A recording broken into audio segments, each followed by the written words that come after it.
Olá, meus amigos. Eu sou o João Francisco Clouzet, apresentador do programa Gestão em Foco. Acompanhem nossas entrevistas através das plataformas digitais. Nos acompanhe. Um grande abraço a todos. Olá, internautas. Estamos iniciando mais um programa Gestão em Foco. E hoje temos a grata satisfação de receber o professor Ronaldo Rangel, professor de Economia na Fundação Getúlio Vargas. Professor, um grande prazer recebê-lo. Prazer é meu, obrigado pelo convite, pela sua disposição. Vamos falar um pouco, nós vamos falar em dois motivos. Primeiro, sobre a economia e depois sobre a situação acadêmica do nosso país. Tá bom. Então, vamos lá. Qual é a sua visão da economia agora? Tá, vamos começar pelo mais complicado, né? Eu tenho uma visão bastante crítica da economia brasileira nos anos recentes e não me refiro especificamente a esse governo, me refiro à última década, que nós criamos uma série de fundamentos macroeconômicos, como nós economistas chamamos, que, na verdade, geraram uma enorme fragilidade da economia brasileira. Hoje nós temos uma forte dependência de capitais financeiros internacionais, a taxa de juros é a consequência dessa forte dependência.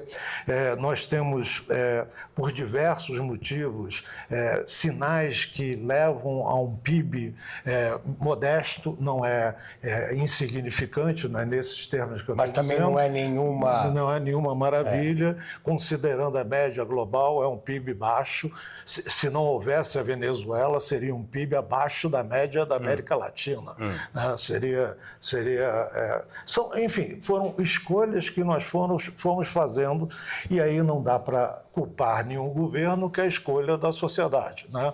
Nós concordamos com esse movimento e eu não vejo muito processo de reversão nos próximos anos. Então, eu sou um crítico aos últimos anos, às últimas opções da última década de política econômica do Brasil, embora com alguns acertos, embora inegavelmente com méritos em algumas ações que foram adotadas. É que os acertos deveriam ser maiores. É que os acertos acabam neutralizados pelos erros. E, no fundo, nós acabamos condicionando o que a gente chama de política econômica à política estrito sensu. E a política estrito sensu acaba por neutralizar ações que poderiam ser positivas. Na verdade, não dá nem para saber se determinada ação seria positivo ou não, porque ela foi literalmente atropelada por questões da política estrito sensu. Se me permitir dar um exemplo, pegue o governo Temer, que vinha caminhando de uma forma extremamente eficiente na área econômica e foi atropelado por um escândalo com uma grande empresa brasileira e acabou neutralizando todos os ganhos que o próprio Temer e o Henrique Meirelles conseguiram. O grande problema é que a política interfere na economia e não deveria. Deveriam andar separadas. Política é política, economia é economia. Mas, infelizmente, a política interfere muito na economia. A má política interfere muito. Porque a boa política, ela dá o tom, ela dá a diretriz para o caminho correto da economia. Mas, infelizmente, no nosso país, a gente está vendo uma má política há algum tempo. Não vamos entrar no mérito. Não é uma questão da polarização, mas é um fato. E isso também, a polarização também atrapalha muito.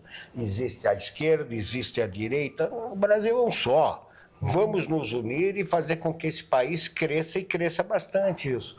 Eu costumo escrever alguns artigos. Recentemente eu escrevi um em que eu usei uma expressão imunização cognitiva. O país parece que está paralisado cognitivamente. Não há... Concordo plenamente. É como se ninguém mais pensasse. Concordo plenamente. Admite-se certas verdades e essas verdades impedem que passam a ser as verdades verdadeiras. Não é? E, na verdade, antagônicas em alguns casos, né? O que gera uma paralisia absoluta. Mas, enfim, aí é uma opinião pessoal de um professor aposentado que já... Não, mas eu concordo com você. Eu acho que é por aí mesmo. Agora, professor, vamos então agora falar sobre a atividade acadêmica. Sim.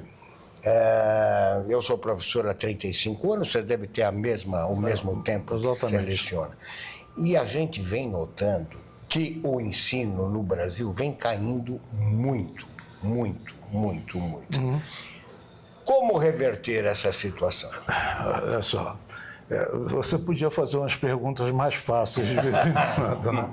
Mas a verdade é que nós, ao longo dos últimos anos, nós vivemos um processo de empobrecimento tanto do estudante, que perdeu o interesse em aprender para além do operacional.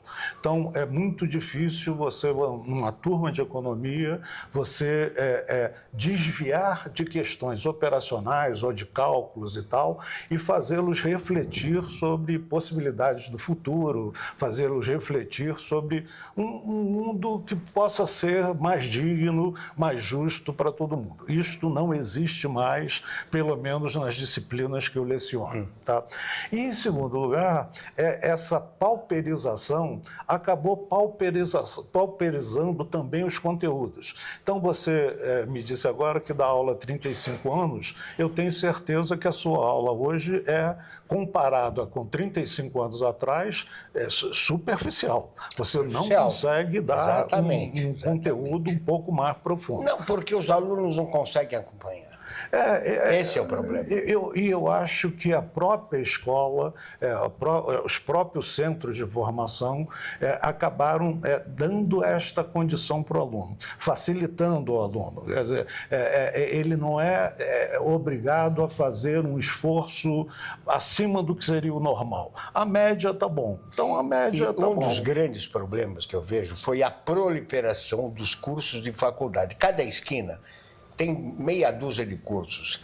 Agora, isso está acontecendo também com a medicina. Medicina, nós tínhamos o curso da USP, tínhamos Santa Casa e Unifesp. Hoje, tem 20, 30 cursos de medicina. Não que não seja bom, pode ser bom, mas tem que investir.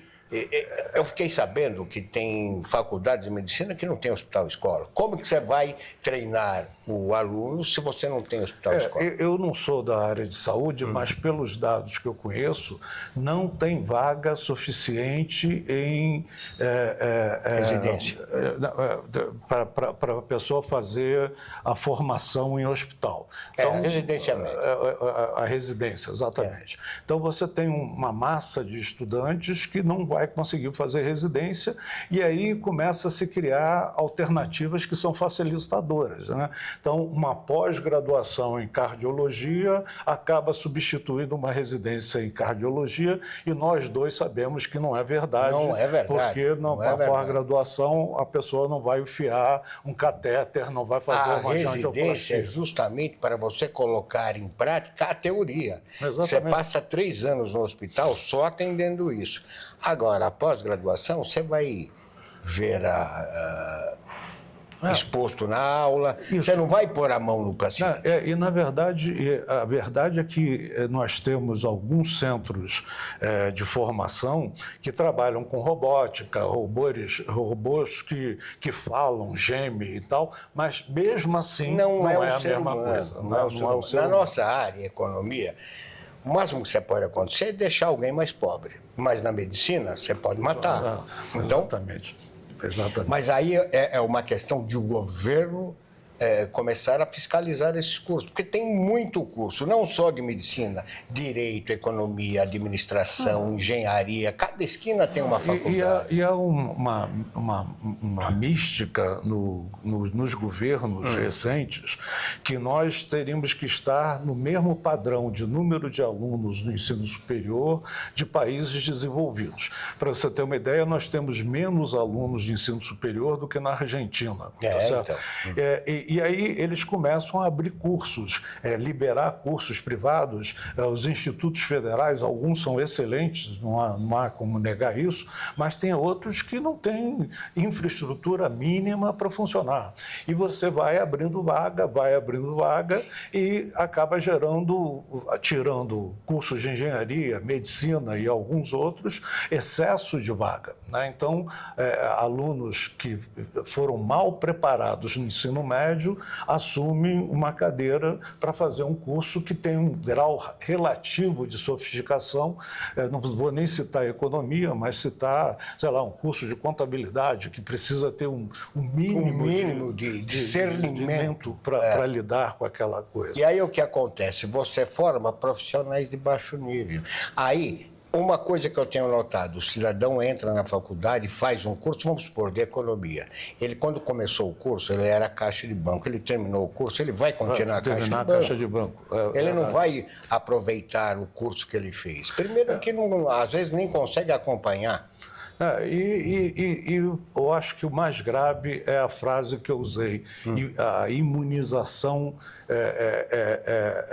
que esses alunos estão tendo de que basta aprender o mínimo, basta aprender poucas palavras bonitas, que isso vai te permitir passar num processo seletivo e entrar como analista júnior em alguma empresa e a pessoa, infelizmente, não vai sair da posição de analista. Não vai sair. Entrou com aquela profissão, aquele cargo, vai sair com o mesmo cargo, porque ele não vai ter a expertise para galgar novos. E cá entre nós, eu acho que as empresas também não estão muito mais preocupadas com isso.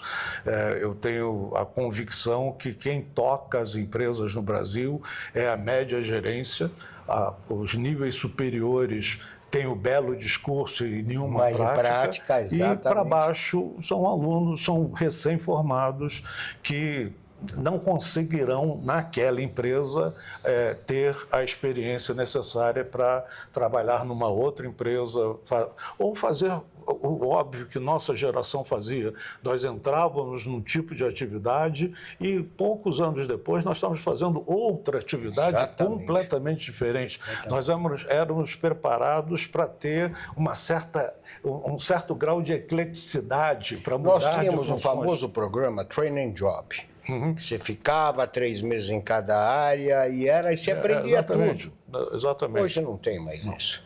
Professor, eu gostaria que o senhor deixasse as suas redes para que as pessoas que queiram entrar em contato possam conversar. Desde que não seja para brigar comigo, depois do que eu falei. Eu só tenho LinkedIn, me acham como Ronaldo Remy, que é o meu nome do meio, R-A-E-M-Y Rangel. É a única rede social que eu tenho. Tá bom, professor. Olha, um grande prazer recebê-lo e gostaria que voltasse mais vezes. Obrigado. Internautas, um grande abraço a todos e até o próximo programa.